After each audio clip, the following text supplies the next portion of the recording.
Good morning friends. আজকে আমি আপনাদের যে একটা প্রেজেন্টেশন করব সেটা হচ্ছে এইচআইভি এইডস। এইচআইভি এটা হচ্ছে হিউম্যান ইমিউনো ডেফিসিয়েন্সি সিন্ড্রোম। এটা হচ্ছে ভাইরাসটার নাম, আর বিমারিটা হচ্ছে AIDS, acquired immune deficiency syndrome. মানে অ্যাকচুয়ালি বিমারিটার মধ্যেই আছে ব্যাপারটা। AIDS acquired immuno deficiency syndrome. Immuno মতলব আমাদের বডির যে ইমিউনিটি পাওয়ারটা শেষ হয়ে যাওয়া। তো এটা কি করে এটা পসিবল, মানে কি করে এটা সম্ভব? তো মনে করেন আমাদের ইমিউনি সিস্টেমটা ডিপেন্ড করে, মানে আমাদের বডির ইমিউনি সিস্টেম থেকে মানে রোগ প্রতিরোধটা, মানে ইনফেকশন ডিজিজটাকে কি করে করে, মানে প্রিভেন্ট করে।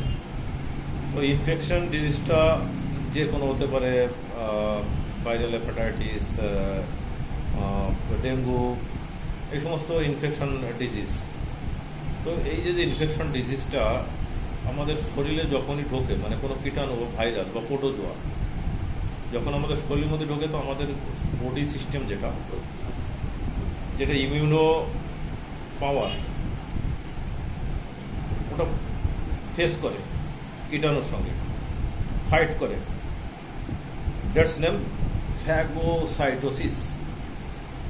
যে ফাইটটা করে কীটাণুর সঙ্গে, ইনক্লুডিং আরবিসি আর অ্যান্টিবডিজ ইন দ্য প্রোটিন মিলে যে ফাইটটা করে, সেটা হচ্ছে ফ্যাগোসাইটোসিস। তো একটা লড়াই চলে, মানে আমাদের শরীরের ভিতরে একটা লড়াই চলে। তো এই যে লড়াই করার যে ক্ষমতা, এটা এইডসের যে ভাইরাসটা এইচআইভি, ওকে পাওয়ারটা কমিয়ে দেয়। মানে আমি যদি বাংলাতে বলতে যাই যে আমাদের ইন্ডিয়াটাকে কে ফেস করছে, ইন্ডিয়া প্রোটেক্ট কে দিচ্ছে? Mainly army, navy, air force.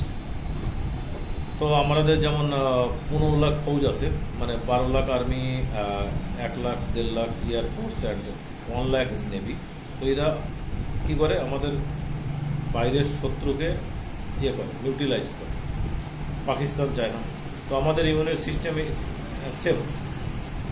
তো এখন এই যে এটা যখন লো করে দেয়, এই ভাইরাসটা গিয়ে সিন্ড্রোমটাকে ডাউন করে দেয়, মানে আমাদের ইমিউনিটি পাওয়ারটা কমিয়ে দেয়। তো ইমিউনিটি পাওয়ারটা যখন কমে যাবে, তখন কি হবে? যে কোনো কিছুই অ্যাটাক, মনে করেন মাইক্রোব্যাকটেরিয়া, টিবি যদি হয়, তো টিবি অ্যাটাক হয়ে যাবে। টিবিতেই প্রবলেম ক্রিয়েট হয়ে যাবে। মানে টিবি, নর্মালি সর্দি, জ্বর, তো এই সমস্ত বডিতে রেসিস্টেন্ট করতে পারবে না, মানে টলারেট করতে পারবে না। তো এর সাইন সিমটম কি আছে? নর্মালি সাইন সিমটম যদি দেখা যায়, তো জ্বর, ফ্লু লাইক সিমটম, মানে যেমন করোনা ভাইরাসে এরকম হতে পারে, জ্বর, তার মাথা ব্যথা, এই সমস্ত সাইন সিমটম স্টার্টিং, মানে যখন এইচআইভি কীটাণুটা শরীরের ভিতরে ঢুকলো। এবার রুট অফ ইনফেকশন, এই রুটটা ইনফেকশন কীভাবে? Blood, সিমেন, ভেজিনাল fluid.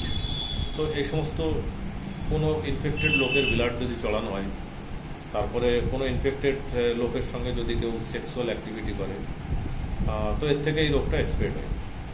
ক্লিয়ার? তো এবার এই এইডসটা যখন হয়ে যায়, কীটাণুটা হয়ে যায়, তো এইচআইভি টেস্টে ওটা পজিটিভ হয়ে যায়। আর মেনলি কি ইমিউনি পাওয়ারটাকে যখন নষ্ট করে দেয়, তখন আমাদের যে কোনো রোগ প্রতিরোধ করার ক্ষমতা চলে যায়, তবে যে কোনো রোগেই মারা যেতে পারে। আর একটা CD4 CD8 করে একটা টেস্ট হয়, এটা বডির ইমিউনিটি পাওয়ারটা টেস্ট করার জন্য হয়। আর যে এইচআইভির ART ড্রাগস, মানে অ্যান্টি রেট্রো ভাইরাস মেডিসিন চলে, ART ট্রিটমেন্ট চলে। তো ART ট্রিটমেন্টে মোটামুটি পেশেন্ট ঠিক থাকে। অ্যান্টিভাইরাল ড্রাগস, ডোডাবেটিন, লেভিডাবেটিন, তো এই সমস্ত ড্রাগ চলে। তো মেনলি কি এই সমস্ত রোগটা নিজের উপরে ডিপেন্ড করে। এটা মানুষের চাইলে এর থেকে বাঁচতে পারে। নর্মালি যেমন অ্যাভয়েড ব্লাড রিলেটেড খুন, any others sexual contact and others.